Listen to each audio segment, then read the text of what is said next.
Boeing is taking a breather as an in-flight failure of an engine part puts rival Airbus in the hot seat. Hong Kong's flagship airline has grounded some of its long-haul Airbus fleet for inspections. Chief Transportation Correspondent and pilot Maykay Beeler joining us with more on this, Maykay, as we kind of talked about Boeing. Happy to see somebody else in the spotlight. Yeah.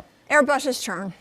Yeah. Okay, so yeah, Boeing isn't alone in facing the safety issues as its major competitor Airbus races to replace a part that was the source of an engine anomaly. So it happened on board a Cathay Pacific Airlines Airbus A350 on a flight from Hong Kong to Zurich Monday. According to reports, the pilots turned back to the airport, landing safely after the aircraft suffered an engine problem.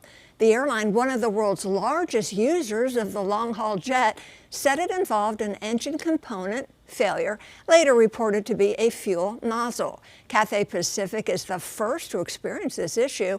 It inspected its fleet of 18 A350-1000 model planes. 15 of the 18 had parts that needed replacements. All right, so this seems like an international issue. What about those that are flying the same model here in the U.S.? Right, so basically Singapore, Japan, Qatar, Virgin, British Airways, they fly in and out of the U.S., but these are international airlines, and they're inspecting. So it really shouldn't be a big deal here in the United States. But Delta flies this model.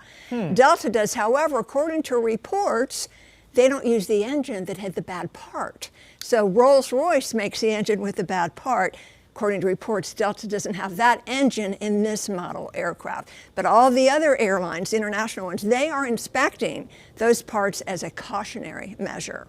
All right, so Boeing might be spared a little bit from the hot seat, but Julian... Yeah, the engine publicity, I mean, this is not a good thing. They're in the hot seat for its Starliner space capsule, and that left its astronauts, as we were talking about, stranded on the space station. We've been talking about this during the commercial breaks. Any updates on when it's going to fly home on autopilot and how that's all going to work? I have an update, and I'm excited. Tomorrow, Friday at 6 p.m., Starliner, all by herself on autopilot, is going to push herself away from the space station, get herself in a position to deorbit, enter the atmosphere, and the journey is about 6 hours, and then it's going to land in the New Mexico desert, parachute assisted, airbag assisted, just after midnight. So departing the space station, if all goes well with those thrusters, tomorrow at 6 p.m. But not with Suni and Butch. No. Suni and honey, they got to stay till February. They got to catch a ride on SpaceX. Holy cow. Look, it's expensive.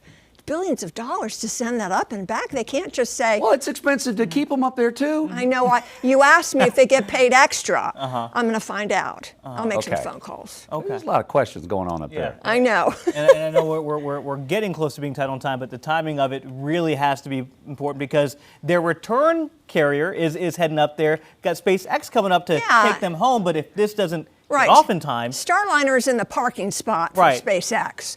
So Starliner, you need to get out of the way. We need that parking spot because at the end of September, SpaceX will take another crew up, just 2 instead of 4. 2 empty seats. So 6 months later, when that crew comes back, Suni and Butch hitch a ride. That's why they have to wait another 6 months.